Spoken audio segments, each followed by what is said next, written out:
नमस्कार प्यारे श्रोताओं। जीवन में शांति का बहुत महत्व है। यदि हमारा मन शांत होता है तो हम अपने कार्य को बहुत ही कुशलता से कर सकते हैं। इससे समय की भी बचत होती है और हमारी ऊर्जा की भी।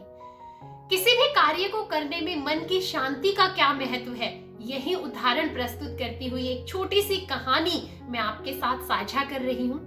एक बार एक किसान होता है जिसे घड़ी पहनने का बहुत शौक होता है। उसने अपनी आमदनी से कुछ पैसा इकट्ठा करके अपने लिए एक कीमती घड़ी खरीदी। क्योंकि उसे घड़ी पहनने का बहुत चाव था, वह हर रोज उस घड़ी को अपने हाथ पर पहनकर बाड़े में काम करने जाता था। एक रोज जब वह बाड़े में काम कर रहा था तो उसकी घड़ी कहीं बाड़े में ही छूट गई। किसान ने देखा कि उसके हाथ में घड़ी नहीं है तो वह परेशान हो गया और बाड़े में घड़ी को ढूंढने लगा। वह काफी देर तक बाड़े में घड़ी ढूंढता रहा लेकिन उसे घड़ी नहीं मिली। जब वह थक कर बहुत परेशान होकर पास में खेल रहे बच्चों को देखता है तो वह सोचता है कि क्यों ना इन बच्चों से मदद मांगी जाए।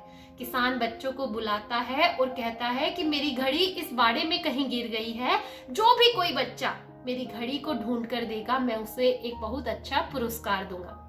बच्चे चंचल होते हैं। पुरस्कार के चक्कर में वो सारे एक साथ बाड़े में घुसते हैं और उत्साह के साथ घड़ी को ढूंढना शुरू कर देते हैं। सभी एक दूसरे को धक्का मुक्की मारकर इधर उधर भागते हुए बाड़े में घड़ी ढूंढने की कोशिश करते हैं, लेकिन किसी को भी घड़ी नहीं मिलती। काफी समय हो जाता है घड़ी ढूंढते ढूंढते और सारे बच्चे किसान की तरह थक कर परेशान हो जाते हैं और बाड़े के पास आकर किसान से कहते हैं कि उन्हें घड़ी नहीं मिली। इतने में एक बच्चा जो बहुत देर से ये सब देख रहा था कहता है कि मैं उन्हें एक घड़ी ढूंढकर दे सकता हूँ।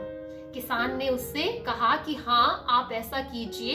बच्चा कहता है मैं ऐसा करूंगा, लेकिन इसके लिए मेरी एक शर्त है। आप सभी को शांति से बैठना होगा। बाड़े में किसी भी प्रकार की कोई आवाज नहीं होनी चाहिए।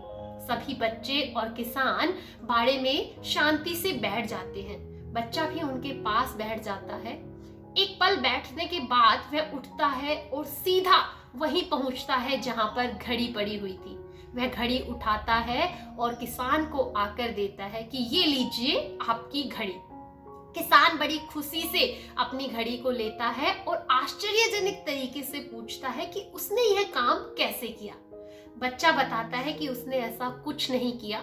उसने सभी को जब शांति से बैठने के लिए कहा तो यहाँ पर एकदम शांति हो गई। कोई शोर शराबा नहीं था। घड़ी चल रही थी तो उसकी टिक टिक की आवाज मुझे सुनाई पड़ी और मैं उसी आवाज के पास पहुंच गया। मैंने घड़ी उठाई और तुम्हें दे दी।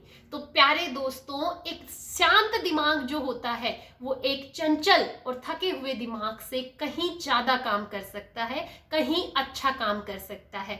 तो किसी भी कार्य को करने से पहले अपने मन को शांत रखिए, आंखें बंद कीजिए और शांति से बैठिए। जब आपका मस्तिष्क शांत होगा तो आप अपनी जिंदगी के किसी भी कार्य को बहुत ही व्यवस्थित तरीके से कर सकेंगे।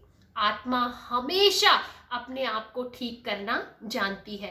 सिर्फ मन का अशांत होना ही उसके सामने एक चुनौती होती है। अतः हम सबको चाहिए कि हम अपने मन को शांत करने का अभ्यास करें। अभ्यास करते करते एक समय ऐसा भी आता है जब हमारा मन बहुत शांत हो जाता है। तो मैं आप सभी श्रोताओं का हार्दिक धन्यवाद करती हूँ। आप सभी ने कहानी को अंत तक सुना। आपको यह कहानी कैसी लगी आप हमें कमेंट बॉक्स में अवश्य लिखें। धन्यवाद।